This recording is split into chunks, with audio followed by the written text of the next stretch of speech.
안녕하십니까. 브레인 트레이너 과정을 진행하고 있는 김대영입니다.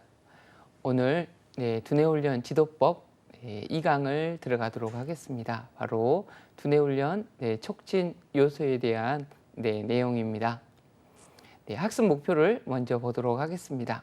바로 이제 두뇌 훈련을 촉진하는 요소들이 어떤 게 있는 건지 이렇게 쭉 여러 가지가 있습니다.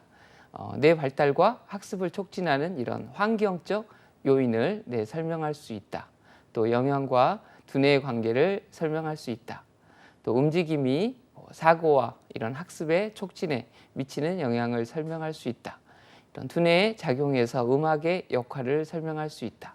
또 의미 형성과 관련된 주요 요소를 설명할 수 있다. 이런 내용입니다. 그래서 두뇌 훈련 촉진 요소로서 이런 다양한 환경이라든가 영양, 또 움직임, 또 음악, 의미 형성 이런 것들이 우리 두뇌 훈련을 촉진한다고 볼 수 있습니다. 먼저 환경에 대한 이해, 환경부터. 자, 환경이 우리의 두뇌 훈련을 어떻게 촉진할 것인가? 우리 두뇌는 바로 인지 그리고 정서, 신체 모든 걸 통합한다고 이야기 드렸습니다. 그래서 이런 뇌를 집중력이나 그런 것만 훈련시키는 게 아니라 이런 다양한 모든 요소들이 우리의 두뇌 훈련을 바로 촉진하고 증가시키는 그런 부분이라고 이야기할 수 있을 것 같습니다. 그래서 환경, 우리가 갖춰지는 이런 환경 자체도 두뇌 훈련에 영향을 미친다는 거죠. 자, 그런 좋은 환경, 풍요로운 환경부터 한번 보도록 하겠습니다. 그래서 우리 공부하신 분들도 나의 환경이 어떤지, 두뇌 훈련을 촉진하는 환경인지 아닌지를 보셔도 좋을 것 같습니다. 자, 두뇌 훈련을 촉진하는 이런 풍요로운 환경인데요. 자, 풍요로운 환경의 의미부터 보도록 하겠습니다. 뇌는 이런 충분한 자극을 줄 수 있는 바로 풍요로운 환경에서 바로 가장 잘 발달한다는 겁니다. 이런 풍요로운 환경이란 바로 어린아이의 장난감에서부터 바로 성인의 언어적 반응까지 바로 뇌에 이런 풍요로운 경험을 제공하는 바로 모든 환경을 말합니다. 저희가 두뇌 훈련법에서 바로 이 두뇌 훈련이 가능한 이론 뭐였죠? 우리 신경 가소성, 뇌 가소성 이론이었는데 이 쥐를 통해서 어떤 풍요로운 환경을 주어졌을 때 이 뇌 무게가 이렇게 더 무거웠다는 것 배우셨습니다. 바로 이런 것들이 이 뇌에 바로 풍요로운 경험을 제공하는 바로 모든 환경이다. 이렇게 이제 볼 수 있겠습니다. 이 풍요로운 환경은 바로 절대적인 기준을 갖지 않는 바로 이 상대적인 개념이라는 거죠. 바로 이게 똑같이 주어졌다고 해서 다 행복하고 좋구나 이렇게 느끼는 게 아니라는 겁니다. 그래서 한 상황에서의 이런 풍요로운 바로 환경이 다른 상황에서는 또 결핍된 이런 환경이 될 수 있다.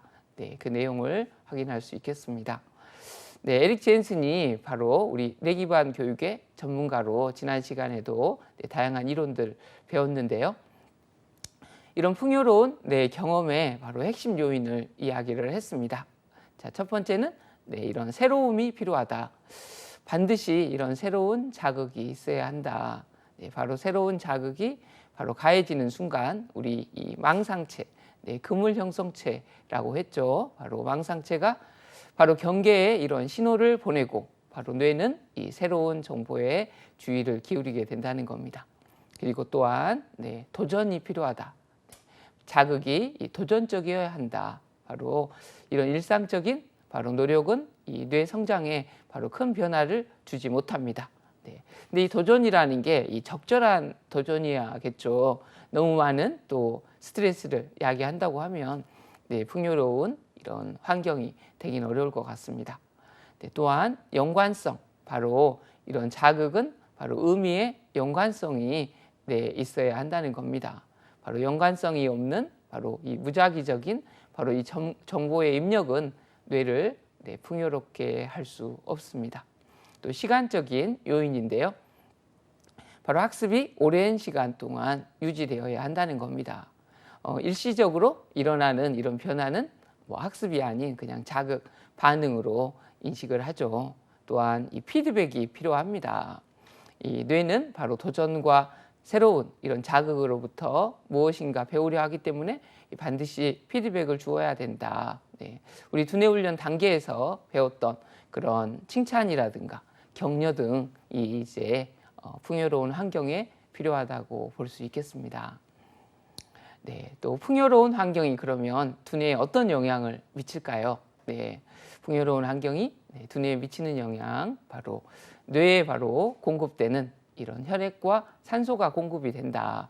네, 다 이런 풍요로운 환경이라든가 또 움직임이라든가 우리가 뭐 두뇌 훈련에 배웠던 명상이라든가 다 그런 것들이 우리의 뇌의 관점으로 이렇게 이해를 한다고 좀 보면 좋을 것 같습니다. 네, 다 연관성이 이렇게 있는 거 확인할 수 있으실 겁니다.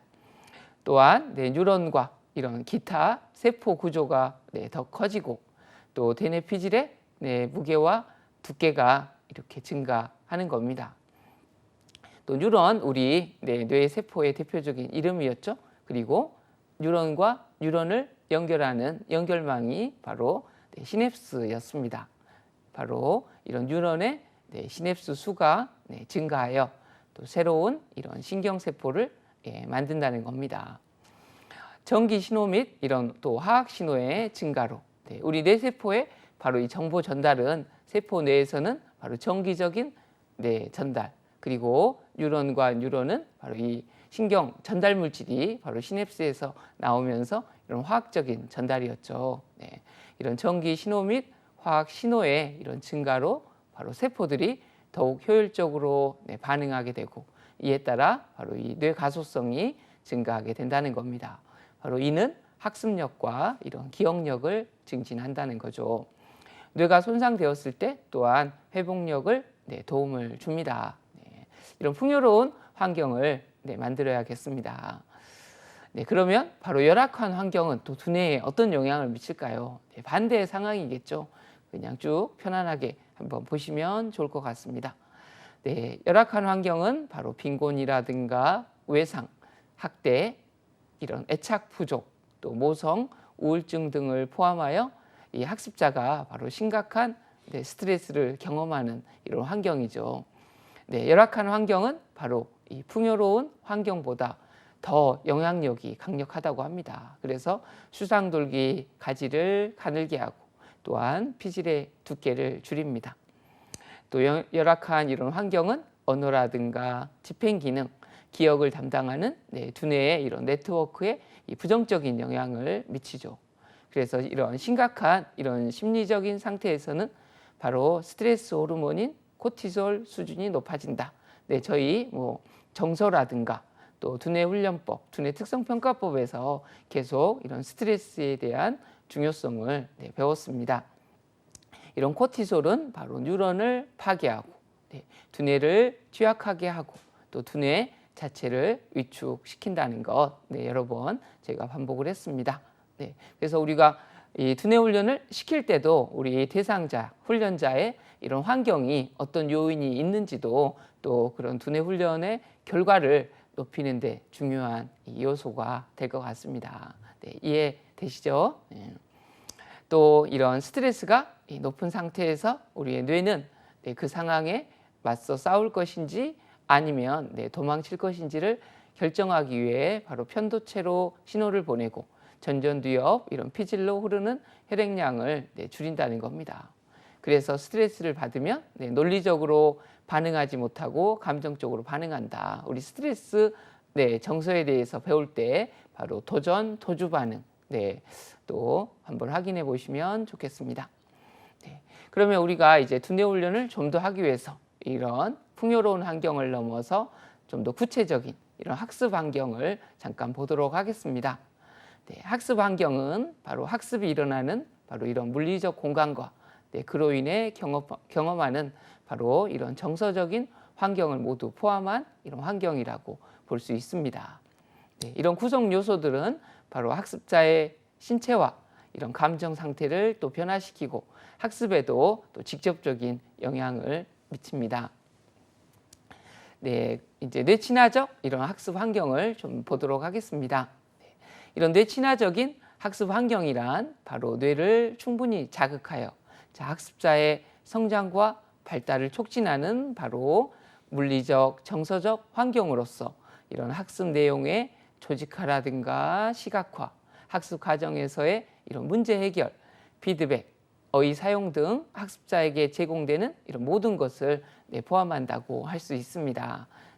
이런 뇌친화적 학습 환경을 조성하기 위해서 바로 우선 학습자가 학습할 수 있는 이런 최적의 상태가 되도록 이렇게 물리적인 환경과 조건을 갖추고, 또한 다음으로 학습을 자극하고 촉진할 수 있도록 이런 학습을 강화하는 환경을 만들어야겠습니다.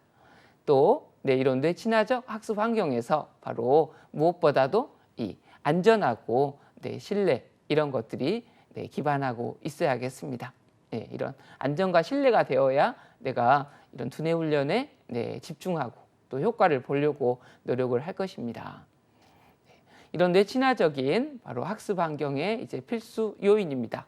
바로 이런 학습 효과와 바로 동기부여 측면에서 바로 탁월한 학습 환경을 조성하기 위한 바로 이 4가지 필수 요인을 우리 에릭 젠슨이 이야기했는데요. 바로 첫 번째, 바로 학습자가 주어진 학습 환경에서 바로 자신의 학습 목표를 실현할 수 있으리라는 그런 확신이 들어야 된다는 겁니다.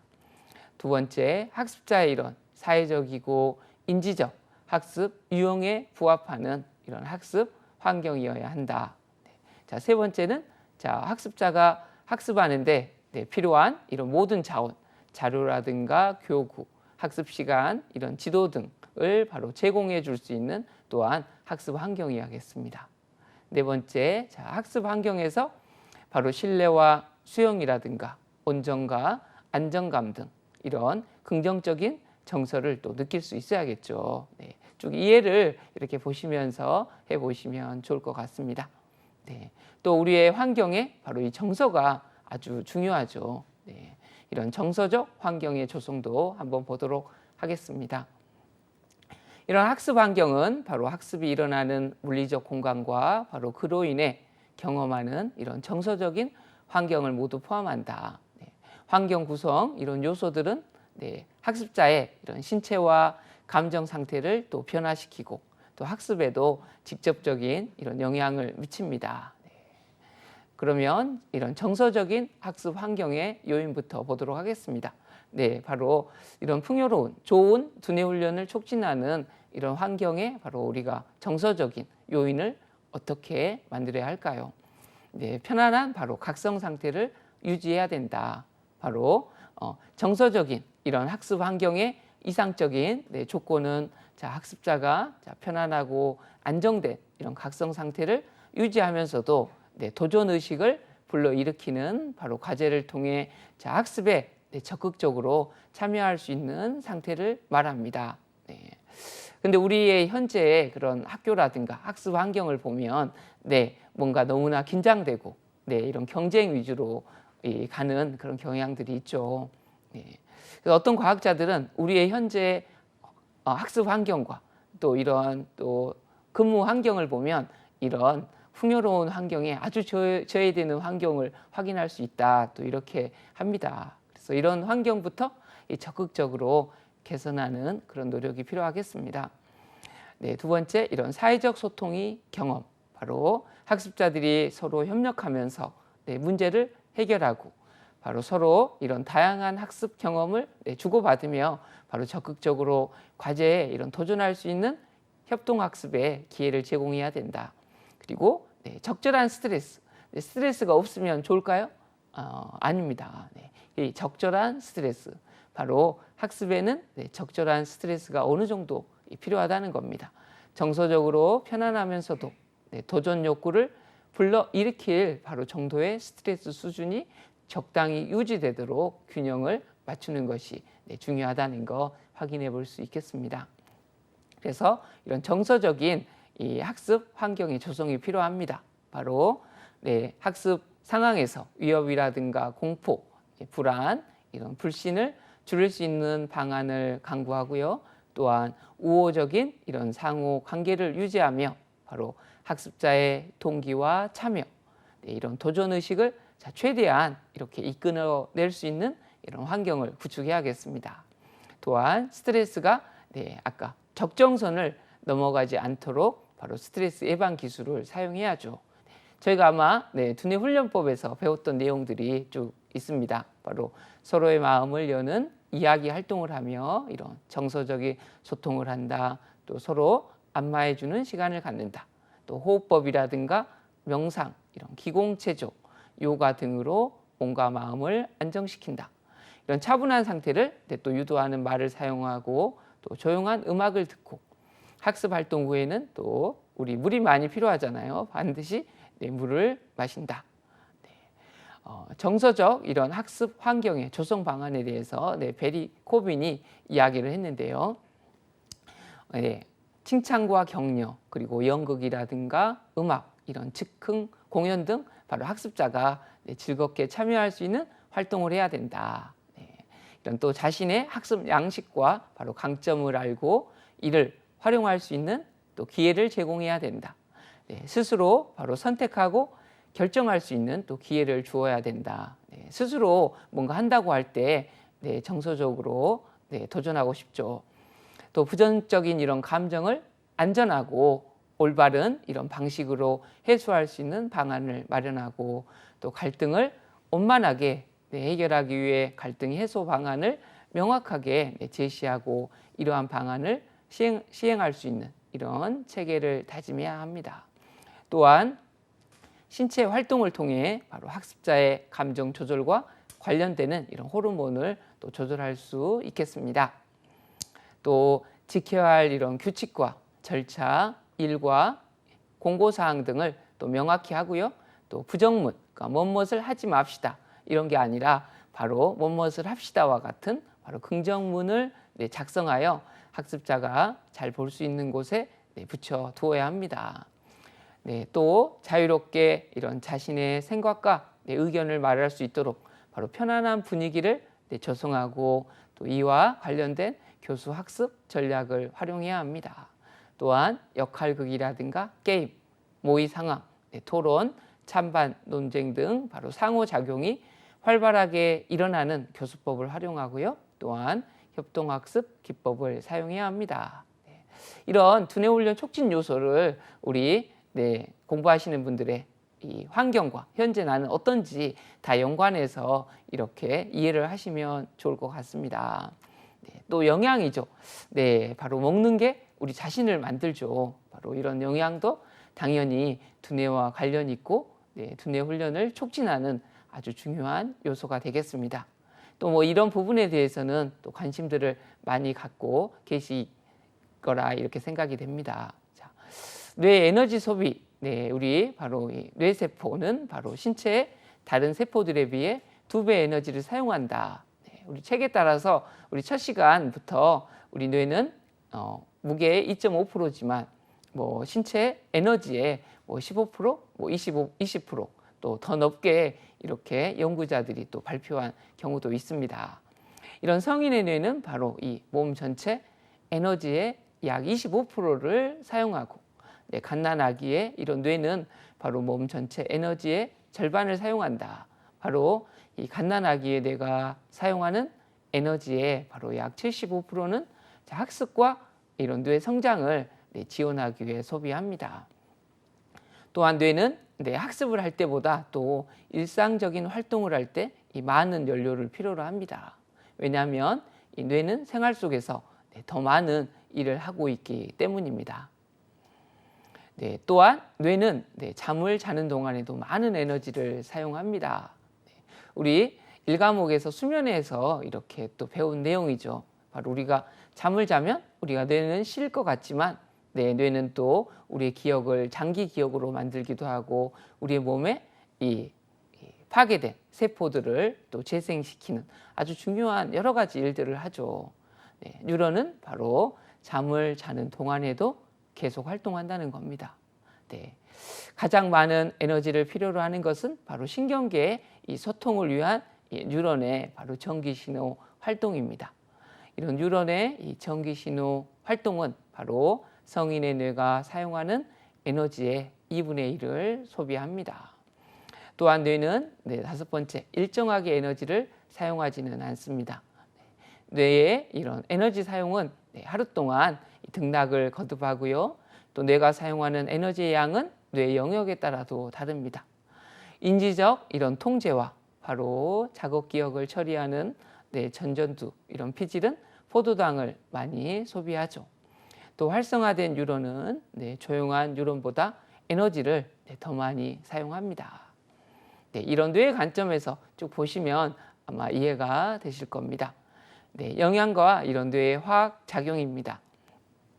영양소는 바로 이런 뇌세포의 구조와 기능 그리고 세포벽의 온활한 이런 기능을 유지하며 신경 전달 물질의 바로 생성 및 활동이요. 또 호르몬의 규칙적 순환을 도와줍니다. 우리의 뇌는 기본적으로 단백질과 지방으로 이루어져 있습니다. 이런 신경 전달 물질도 바로 단백질이 분해되어 생기는 바로 아미노산으로부터 합성이 되죠. 이런 신경 전달 물질이 합성되는 이런 과정에서 이런 꼭 필요한 것은 이런 효소와 보조 효소인데요. 바로 효소는 아미노산이고 또 보조 효소는 이런 비타민과 이 무기질이 된다고 볼 수 있습니다. 그래서 이런 골고루 영양소가 다 필요하다는 거 볼 수 있겠습니다. 그래서 이런 3대 영양소가 다 필요하고 또 4번 바로 1과목에서도 우리가 배웠죠. 바로 뇌의 에너지원은 바로 이 포도당이다. 바로 이 포도당은 음식에 있는 바로 이 단순 탄수화물과 복합 탄수화물 그리고 간에 저장되어 있는 이 단백질 성분을 포함한 여러 물질로부터 이 만들어지는 혈당이다. 이렇게 배웠습니다. 뉴런의 이런 축색, 뉴런의 정보 전달을 촉진하기 위해서 이런 수초화가 된다고 했죠. 미엘린이라고 이렇게 볼 수 있는데 바로 이게 지방의 70%와 바로 단백질 30%로 구성되어 있다는 거죠. 그래서 나는 이 어떤 분들은 단백질로 다이어트도 하기도 하는데 우리 뇌가 하루에 약 120g 정도의 꼭 탄수화물을 또 이 포도당을 필요로 하고 또 지방도 이런 수초를 만드는데 아주 필수적이라는 거죠. 또한 이런 무기질과 또 비타민은 뇌세포 구조를 보호하고 뉴런과 교세포의 에너지 대사, 또 신경 전달 물질의 합성과 활동, 또 신경 충격, 이런 너브 임펄스라는 바로 이 자극에 의하여 우리의 신경 섬유를 타고 전해지는 활동전이 우리 신경 전달이라고 볼 수 있겠죠. 바로 이런 전파에 관여하여 산화 작용으로부터 신경 세포를 보호한다 이렇게 볼 수 있겠습니다. 자, 두뇌 발달을 위한 식습관을 좀 간단히 보도록 하겠습니다. 어떻게 식습관을 해야 할까요? 바로 이런 씹기는 뇌를 자극한다는 거죠. 꼭꼭 씹어 먹어라. 너무 잘 아실 것 같습니다. 또한 아침 식사를 거르지 않는다. 또 세 번째 이런 탄수화물이라든가 단백질, 또 지방의 균형을 맞추어서 식사해야겠죠. 또한 제일 중요한 게 우리가 즐겁게 식사해야 한다. 또 다섯 번째 이런 골고루 에너지가 필요하니까 편식을 하지 않아야겠습니다. 또 카페인, 알코올을 멀리한다. 적당히 조절을 해야겠죠. 또 물을 충분히 마셔준다. 마찬가지로 영양도 현재 내가 이런 3대 영양소뿐만 아니라 이런 무기질, 이런 것들을 비타민 이런 것들을 잘 섭취하고 있는지 내가 이런 두뇌 발달을 위한 영양을 섭취하고 식습관을 하고 있는지 그런 관점에서 접근하시면 좋을 것 같습니다. 또 세 번째, 움직임에 대한 이해에 대한 부분입니다. 이 움직임도 저희가 계속 공부를 많이 했습니다. 1과목에서 또 운동에 대한 부분으로 또 3과목에서는 우리가 두뇌 훈련법에서 바로 뇌체조라든가 또 브레인짐 그런 것들이 다 움직임의 이런 종류죠. 1과목에서부터 우리의 뇌는 왜 만들어졌다고 했죠? 바로 움직임을 위해서 만들어졌다 이렇게 이야기했죠. 움직임의 이해는 아주 중요하고 바로 두뇌 훈련을 촉진하는 아주 중요한 요소가 됩니다. 움직임의 의미, 다시 이런 기본적인 사항을 좀 보도록 하겠습니다. 자, 움직임은 자, 어떤 목적을 가지고 자, 신체를 이용하여 하는 활동으로 바로 이런 신체 활동, 또 운동, 이런 동작 등의 용어와 혼용된다. 바로 움직임은 학습에 활용되는 이런 신체 활동이나 활력 주기 활동, 또 뇌체조, 또 유산소 운동, 이런 스트레칭 이런 등을 포함한다. 이렇게 볼 수 있습니다. 자, 뇌체조 관련 이런 내용은 또 우리가 두뇌훈련법에서 또 자세히 다루었죠. 그래서 여기에서는 이런 활력 주기 활동, 또 유산소 운동, 또 스트레칭 등에 대해서 또 살펴보도록 하겠습니다. 활력 주기 활동, 이런 거는 이제 적극적으로 일상적인 생활에서 우리의 신체를 많이 움직이는 그런 활동이라고 볼 수 있겠습니다. 활력 주기 이런 활동이란 바로 박수놀이라든가 또 간단한 게임, 또 안마의 주기와 같은 짧고 이렇게 간단하지만 학습자들의 동기를 부여해주고 또 에너지를 이런 높여주는 이런 활동을 말합니다. 이런 활력 주기의 활동은 혼자서도 할 수 있지만 또 이런 가족이라든가 또 뭐 친구라든가 이런 파트너와 함께 팀으로도 할 수 있겠습니다. 이런 빠른 신체 활동은 바로 노르아드레날린, 또 아드레날린과 같은 이런 각성 호르몬을 분출시켜서 또 기억력을 높여줍니다. 인체는 바로 이 포도당을 글리코겐 형태로 간에 저장하는데요. 바로 이런 신체 활동은 이런 글리코겐의 분비를 촉발합니다. 이 적당히 늘어난 이런 포도당의 수치는 기억 형성을 지원해 줍니다. 자, 두 번째 우리 유산소 운동입니다. 아주 이제 다들 브레인 트레이너로서 가장 중요한 게 이런 가장 기초 두뇌 훈련으로서 움직임이었죠. 그래서 필수적으로 먼저 이러한 두뇌 훈련을 해서 우리의 신체가 건강하고 정서가 좀 행복하고 또 인지가 빠르게 할 수 있어야 우리가 브레인 트레이너로서 잘 활동할 수 있을 겁니다. 자, 그 대표적인 움직임의 아주 유익한 운동 바로 유산소 운동이죠. 바로 이 유산소 운동은 심혈관계를 강화시키고 체력을 증가시키는 운동입니다. 그래서 이런 달리기라든가 걷기, 수영, 또 자전거 타기, 춤, 무술 등이 이에 해당하고 또 다리와 팔의 이런 근육을 반복적, 규칙적, 지속적으로 사용한다고 볼 수 있겠습니다. 오래 달리기와 같은 바로 이 지구력 운동은 세로토닌 분비를 촉진시켜 또 뉴런의 활동을 돕고 바로 시냅스 간의 이 교류를 더욱 활발하게 한다. 세로토닌의 바로 이 분비 촉진은 식욕을 떨어뜨려 비만을 예방하는 이런 효과가 있습니다.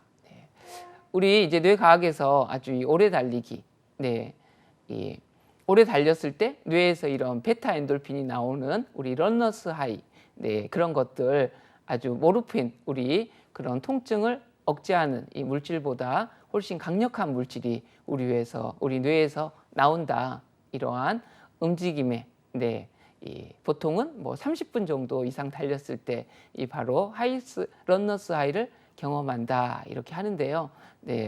뭐 걷기부터 시작을 해가지고 일정 시간 이상 이렇게 그리고 꼭 달리기뿐만 아니라 여러 가지 운동에서 이러한 뇌 현상이 발견이 되었습니다.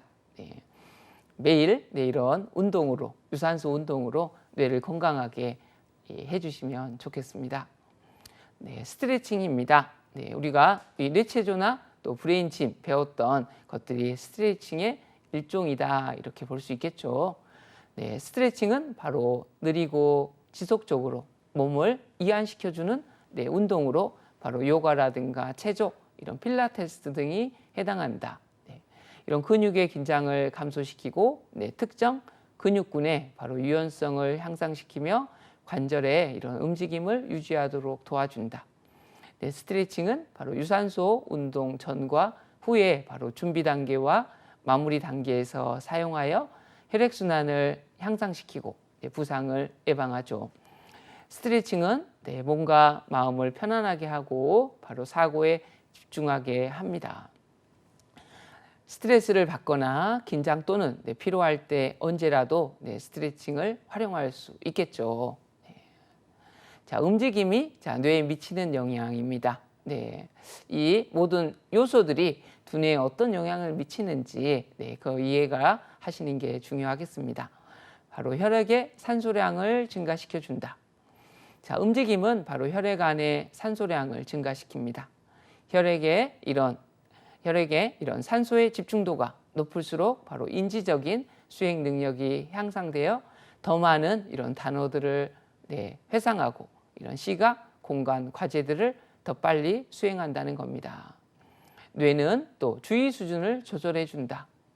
뇌는 바로 주의 수준이 높거나 낮거나 하는 이런 상태가 주기적으로 이런 나타나는 특징을 가지고 있는데요. 바로 이를 주의 주기, 주의 사이클이라고 이렇게 이제 부릅니다.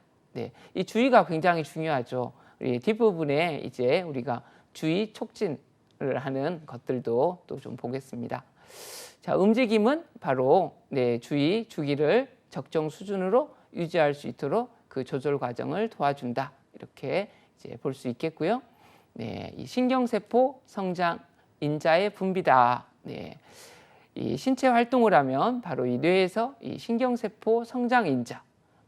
우리 뇌에서 이제 이러한 이 신경세포 성장 인자라는 게 이렇게 분비가 됩니다. 바로 그게 총 4종류가 있는데 바로 특히 이 BDNF 바로 이런 신경이 많이 생성되도록 도와주는 바로 이 BDNF 바로 뇌유래 신경 성장 인자, 신경세포 성장 인자라고 하는 게 이제 한번 언급드렸습니다. 바로 이제 뇌과학에서 기적의 뇌물질이다. 해서 우리의 이런 신경세포를 재생해 주는데 도움이 된다. 이야기 드렸죠. 바로 이런 신경세포 성장 인자가 바로 분비되고 이 화학 물질은 시냅스를 증가시켜 인지 능력이 향상되고 또 신경세포 이런 성장 인자는 바로 세포의 재생과 분열 과정에 관여할 뿐만 아니라 또한 스트레스 호르몬인 코티솔의 이런 양이 지나치게 분비되지 않도록 바로 세로토닌과 노르아드레날린의 이런 분비를 촉진하여 인체의 리듬을 지킨다. 바로 운동을 하면 이런 스트레스 바로 호르몬의 이런 양도 조절을 시켜준다는 거죠. 운동을 꼭 해야겠습니다. 이런 중요한 결과를 보고도 우리가 운동을 하지 않는다면 어떻게 운동을 할 수 있을까요? 바로 시작하시면 좋을 것 같습니다. 또한 신경망의 수초를 증가시킨다. 이런 규칙적으로 운동을 하면 바로 신경망의 이 수초가 증가하고 신경 전달 속도가 빨라진다. 바로 뇌 각 영역 간에 바로 신경 연결이 많아지고요. 또 집중력이 좋아지며 문제 해결력과 기억 유지에 도움이 됩니다. 와, 너무 좋은 효과들이 많죠. 또한 양반구의 활성화. 바로 운동을 하면 뇌의 이런 잔해와 운해가 활성화되어 전뇌 학습을 할 때와 비슷한 활동이 일어난다. 정서지능과 바로 갈등 해결 능력이 향상된다. 움직임은 바로 이 정서지능과 갈등 해결 능력을 향상시키고 또한 움직임은 이런 카테콜라민, 도파민이라든가 아드레날린, 이런 노르아드레날린의 신경 전달 물질을 이야기하는데요. 이거를 증가시켜 기억을 지원하고 기분을 전환합니다. 또한 엔돌핀, 우리 운동을 하면 행복감을 불러일으키는 이런 엔돌핀이 분비가 됩니다. 바로 이는 학습에 알맞는 바로 정서적인 상태를 만드는 데 기여합니다. 또한 이제 베타 리듬을 차단한다. 이제 너무 긴장된 그런 요소로서 차단을 의미합니다. 자, 운동은 이런 베타 리듬을 차단하는 효과가 있다. 스트레스를 이런 겪고 있는 사람이 자, 운동을 하면 마음의 여유를 찾게 되고 불안증이 해소되는데 이를 바로 운동의 진정 효과라고 할 수 있습니다. 이제 음악입니다. 음악 많이 들으시죠? 음악만 들으면 마음도 편안해지고 즐거워지고 바로 이 두뇌 훈련을 촉진하는데 또 음악도 아주 중요합니다. 이렇게 일상적인 걸로 우리가 두뇌 훈련 촉진 요소가 다 연결되어 있다 이렇게 이해가 되시죠? 자, 음악과 뇌입니다. 바로 음악은 이런 뇌과학 분야에서 바로 많은 연구의 대상이 되어 왔습니다. 네, 음악은 바로 이 추상적인 예술임에도 불구하고 바로 우리의 사고라든가 정서, 운동 감각에 바로 강력한 영향을 미칩니다.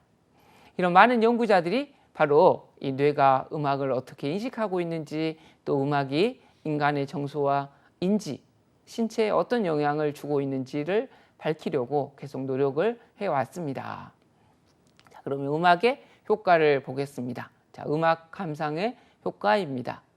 네, 음악은 바로 우리 몸의 화학 작용과 전해질 균형에 바로 영향을 줌으로써 바로 우리의 감정의 변화를 가져옵니다. 자, 예를 들어서 음악은 바로 엔돌핀을 또 분비시켜서 자, 일정한 이런 감정적인 상태를 변화시키는데 일조시킨다는 거죠. 네, 음악의 이런 진동은 신경의 이런 긴장과 이완을 유도합니다. 이런 음량 및 음향은 안정감이나 이런 불안감을 유도하고요. 또 음악의 이런 비트, 박자는 심장 박동에 또 영향을 줍니다. 음악의 주파수와 이런 신체 리듬이 공명하고요. 바로 정보와 음악이 합쳐지면 이런 장기 기억을 향상시킬 수 있습니다. 그래서 두뇌 훈련을 우리가 시킬 때 이런 음악을 적절하게 잘 가미를 하는 게 필요합니다. 그래서 특히 우리 청소년들 또 아동이라든가 이런 청소년을 지도할 때는 이게 또 에너지가 굉장히 넘치기 때문에 좀 차분한 음악을 틀어서 마음을 좀 편안하게 하고, 또 좀 나이가 드신 어르신들을 대상으로 이 두뇌 훈련을 지도할 때는 좀 신나는 음악을 또 틀어서 이 분위기를 좀 각성시키는 게 이렇게 필요하죠. 그래서 이런 상황에 따라서 이런 두뇌 훈련 촉진 요소 음악을 적절히 또 활용을 해야겠습니다. 또한 음악은 각성을 조절하는 이런 도구로서 바로 주의를 유도하는 신경 전달 물질을 바로 증가시키거나 감소시킨다. 바로 방금 전에 이야기 드린 그런 내용으로 연관되겠습니다. 또 음악은 이런 알파 리듬을 유도하여 학습에 영향을 준다. 또 이외에도 음악은 이런 뇌세포의 연결을 강화하고, 또한 면역 기능을 강화하고, 근육 에너지를 증가하고, 또 신진대사를 변화시키고, 또 통증 및 스트레스를 감소시키고, 또 수술 환자의 상처 및 이런 회복을 돕는 등의 또 효과가 있습니다. 네, 음악 훈련의 효과. 그러면 우리 음악가라 대표적인 사람이 음악가겠죠. 꼭 음악가가 아니라도 요즘 취미로 이렇게 악기를 또 많이 배우고 있는데요. 바로 이런 음악 훈련의 효과는 또 어떻게 될까요? 바로 악기를 하기 위해서는 바로 서로 다른 음의 패턴을 인식할 수 있어야 하며, 바로 새로운 운동 기술들을 학습하고 조정해야 합니다. 그래서 음악가들의 이런 청각 피질, 운동 피질, 손해, 그리고 이런 뇌량은 바로 비음악가들보다 큽니다. 그래서 저희가 두뇌 훈련법에서도 그 현악기를 연주하는 사람들의 왼쪽 이 피질이 일반 사람들보다 훨씬 두꺼웠다. 이 뇌가소성의 또 사례로 언급을 했었습니다. 그렇죠? 기억나시나요? 네. 그리고 또 피아노 훈련을 이렇게 받으면 이 시공간 추리 능력이 향상되는 것으로 나타난다. 음악 훈련이 바로 시공간의 추리를 담당하는 이런 신경회로에 영향을 주는 것으로 보인다는 겁니다. 그래서 피아노 건반을 쳤을 때 이런 촉각적인 정보, 또 그 음의 소리로부터 오는 청각적 정보, 또 손이 건반 위에 있을 때 이런 시각적 정보가 조합된 것에 기인된다고 볼 수 있습니다. 또 음악 훈련을 받은 이런 학생들의 언어 암기력이 바로 높은 것으로 나타났습니다. 음악 훈련은 바로 언어 학습을 다루는 우리 왼쪽이죠. 왼쪽의 측두엽 영역, 즉 브로카 영역과 또 베리니케 영역의 능력을 향상시킨다. 우리 언어에서 이 브로카 영역과 베리니케 영역을 또 배웠습니다. 자, 4번. 음악은 수학과 가장 관련이 깊은 것으로 보인다. 또 음악은 바로 박자를 인식하기 위해 바로 분수 개념을 필요로 하며 옥타브라든가 화음의 간격을 인식하기 위해 나눗셈 개념을 필요로 합니다. 자, 음악 훈련이 이런 수학적 사고를 담당하는 뇌의 영역들, 주로 왼쪽 전두엽으로 활성화된다. 이런 연구도 있습니다. 그러니까 우리가 음악이 이런 학습과 연관이 없는 것 같지만 바로 수학을 잘하기 위해서 수학 문제만 푸는 것도 중요하지만 또 우리가 이런 움직임을 한다든가 또 풍요로운 환경을 만든다든가 또 이런 음악을 훈련해보고 음악을 듣고 음악을 직접 연주해보고 하는 것들이 또 이런 수학 공부를 하는데 또 연관이 있다는 거죠. 우리 뇌는 다 이렇게 복합적으로 연결되어 있기 때문이죠. 또한 음악적 이런 기술들을 많이 익힐수록 바로 음운적인 지각과 읽기 발달 정도가 뛰어난 것으로 나타났습니다. 음악과 이런 문자는 매우 다른 이런 상징 체제들을 사용하지만 둘 다 읽는 과정에서 비슷한 이런 해독과 해석, 왼쪽에서 오른쪽으로 읽는다든가 내용의 순서 등을 합니다.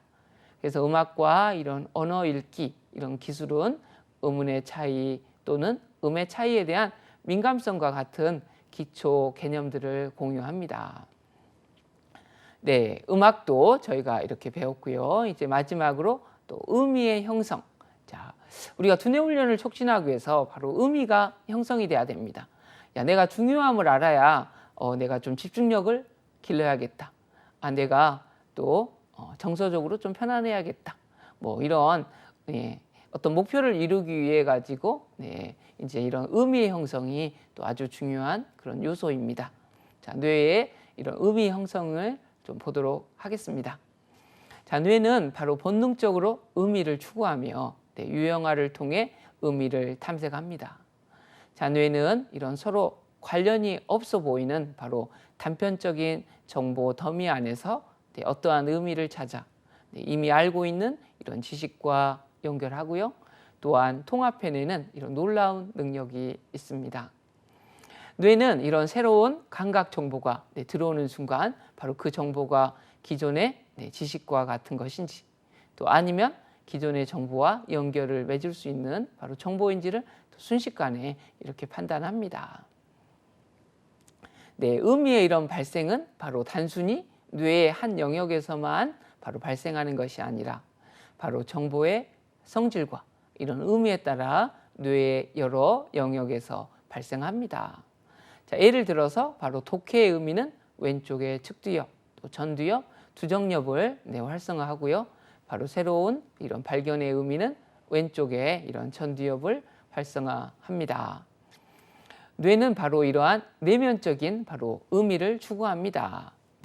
바로 의미는 이런 외연적 의미 또 내연적 의미로 구분할 수 있는데요. 외연적 의미는 바로 단어의 사전적 의미 그리고 내면적 이런 의미는 바로 개인적인 이런 관련성을 의미한다고 볼 수 있습니다.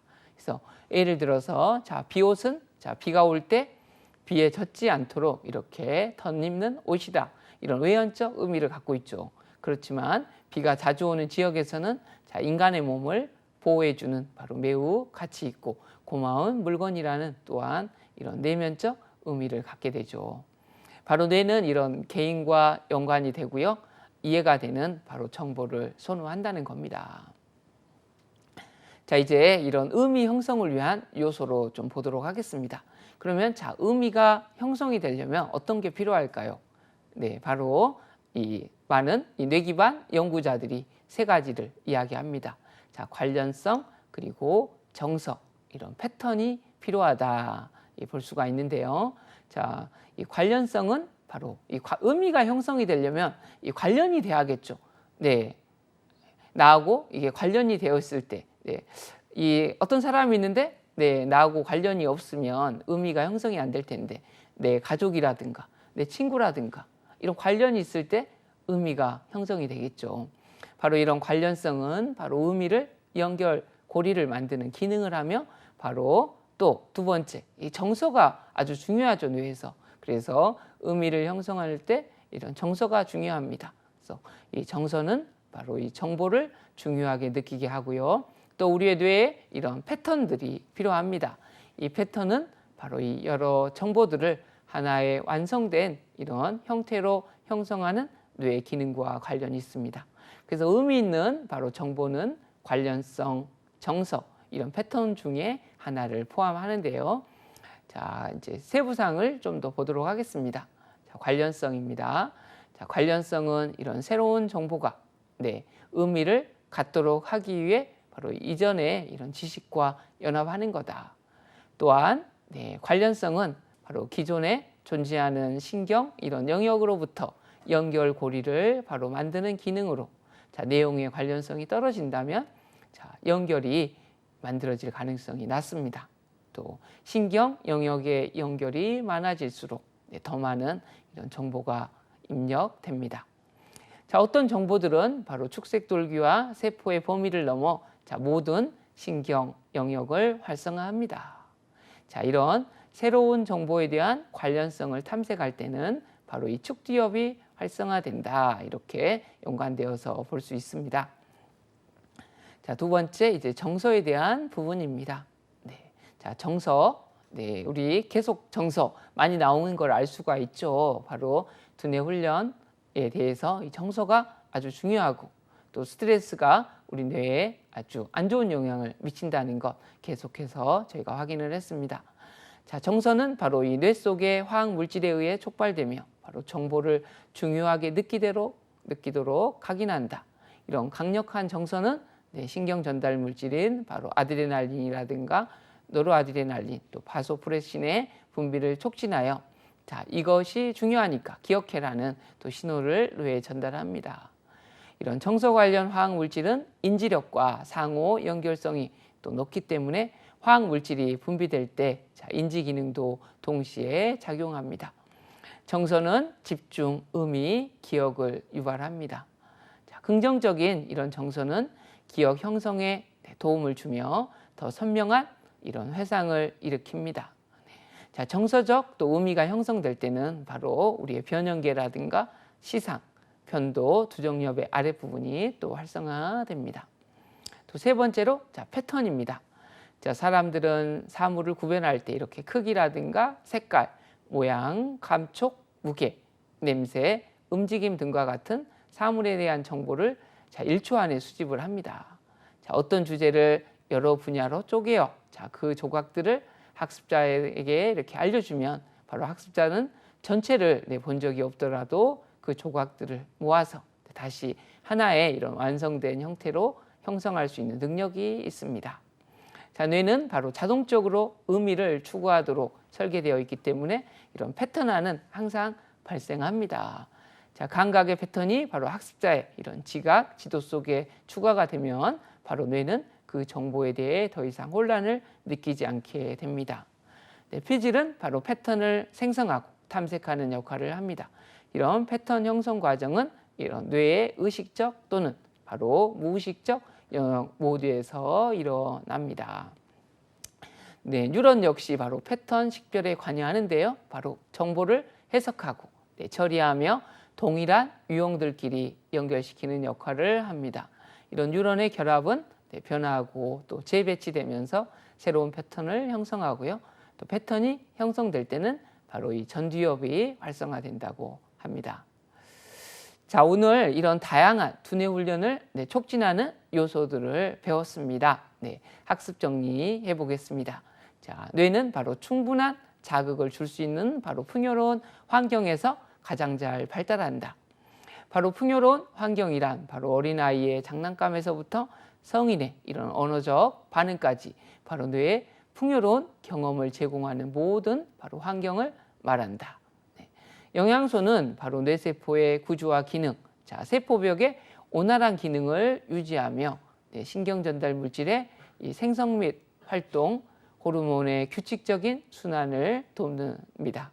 또한 움직임은 자, 학습에 활용되는 이러한 신체 활동이나 활력 주기 활동, 뇌체조, 유산소 운동, 스트레칭 등을 포함합니다.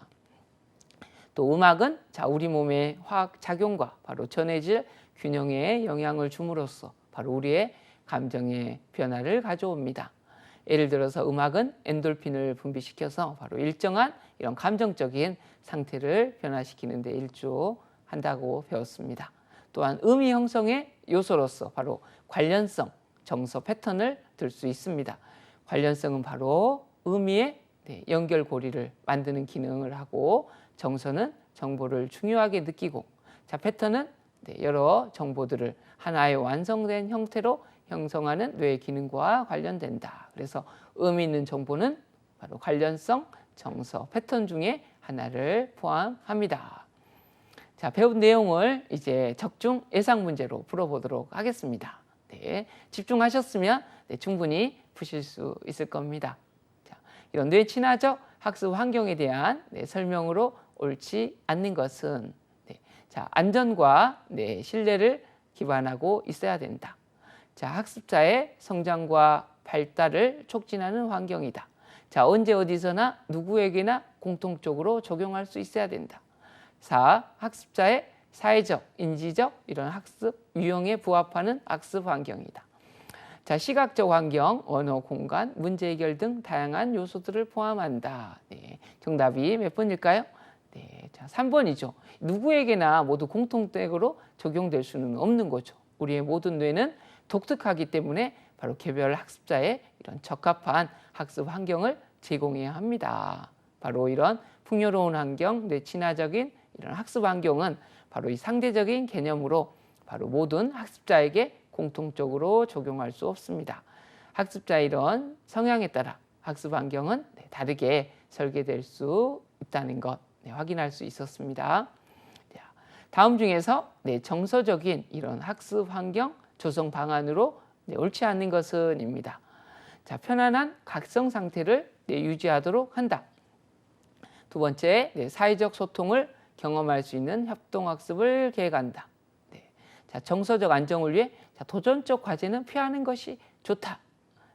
4번, 스스로 선택하고 결정할 수 있는 기회를 충분히 준다. 5번, 비언어적 메시지와 부정적 암시를 긍정적으로 변화시킨다입니다. 바로 적절한 도전 과제가 필요하다는 거죠. 피하기만 해서는 또 뇌에 아주 좋지는 않다. 바로 정서적으로 편안하면서도 도전 욕구를 불러일으킬 정도의 이런 스트레스 수준이 유지되도록 균형을 맞추는 게 중요하다. 정답이 3번이네요. 맞추셨나요? 자, 수분 섭취에 대한 설명으로 옳지 않는 것은, 자, 갈등을 느끼지 않도록 수시로 물을 마신다. 자, 수분 섭취를 통해 스트레스 반응을 늦출 수 있다. 자, 수분 섭취량의 20% 정도는 과일이나 채소로 섭취할 수 있다. 자, 4번, 커피나 홍차는 이뇨작용 때문에 탈수 현상으로 이어질 수 있다. 자, 운동을 한 이후에는 스포츠 음료를 마시는 게 건강에 도움이 된다. 다 정답인 것 같죠? 왜냐하면 우리가 5번 스포츠 음료 광고에서 마시면 아주 좋다는 광고가 많으니까 좋은 것 같지만 실제로 이 스포츠 음료는 이런 당과 나트륨 함량을 높이며 이런 합성 미네랄이 가득 들어있기 때문에 건강에 좋지 않습니다. 그래서 순수한 물을 마시는 게 가장 바람직합니다. 자, 다음에서 설명하고 있는 것은 무엇일까요? 우리 3과목에서도 배운 내용이니까 잘 풀 수 있으실 겁니다. 자, 테니스 내의에 창안된 것으로 교차 측면적이고 소근육으로 이루어진 신체 활동이다. 자, 학습, 사고, 창조와 같은 정신활동이 뇌만의 작용이 아니라 바로 뇌와 신체 이런 모두의 작용이며 뇌 기능을 일깨우기 위해서는 자, 무엇보다 신체의 움직임이 중요하다. 자, 이런 양반신의 근육을 골고루 활성화시켜주고 기저핵과 소뇌뿐만 아니라 퇴뇌의 전두엽에 있는 동작 피질을 통합하고 활성화시킨다. 바로 움직임에 대한 설명이죠. 그 중에서도 바로 우리의 두뇌체조, 뇌체조, 브레인짐, 바로 정답이 4번입니다. 가장 잘 연결된 것을 찾아야겠습니다. 자, 의미 형성에 대한 설명으로 옳은 것은 바로 조금 전에 배웠죠. 의미 형성의 요소는 자, 인지, 정서, 맥락이 아니라 관련성, 정서, 패턴이었죠. 2번 의미 형성은 자, 대부분 전두엽에서 다양한 영역이 필요했습니다. 자, 뇌는 사전적 의미를 탐색할 때 더욱 활성화된다. 아니죠. 내면적 의미를 탐색할 때 더욱 활성화됩니다. 자, 4번 의미의 패턴화는 뇌의 의식적 영역에서만 이루어진다. 의식적뿐만 아니라 무의식적 영역에서도 이루어집니다. 자, 5번 이런 새로운 정보는 이전의 지식과 연합할 때 의미를 갖습니다. 정답이 5번이네요. 자, 학습자들이 서로 학습한 이런 내용의 의미를 형성하는데 도움이 되지 않는 것은 자, 1번 이런 새로운 지식을 기존의 지식과 연결한다. 자, 2번 학습자들의 이런 사회적 상호작용 욕구를 충족시킨다. 자, 3번 자, 학습한 내용을 자신의 언어로 설명해 보도록 한다. 자, 4번 자, 학습한 내용을 바로 자신의 이런 경험과 관련 짓도록 격려한다. 자, 5번 질문을 한 이후에 바로 학습자가 대답할 때까지 기다리지 말고 재촉한다입니다. 자, 의미 형성에 도움이 되지 않는 것은 무엇일까요? 바로 1, 2, 3, 4는 다 맞는 내용인데 바로 뭔가 성급하게 긴장을 주고 하는 것들은 학습의 정서라든가 의미, 다양한 게 도움이 안 되겠습니다. 그래서 5번 바로 학습자가 대답할 때까지 바로 기다리지 말고 바로 재촉하는 것은 의미 형성에 바로 도움이 되지 않네요. 바로 정답이 5번이 되겠습니다. 자, 오늘 두뇌훈련 지도법 2강 바로 두뇌훈련 촉진 요소로서의 바로 움직임이라든가 환경 또 이러한 다양한 음악이라든가 이런 것들을 배웠습니다. 다음 시간에는 이제 좀 더 깊숙한 이런 두뇌훈련 지도 전략으로서의 이런 지도법에 대한 내용을 배워보도록 하겠습니다. 오늘도 열심히 수강해 주신 여러분께 큰 감사드립니다. 수고 많으셨습니다.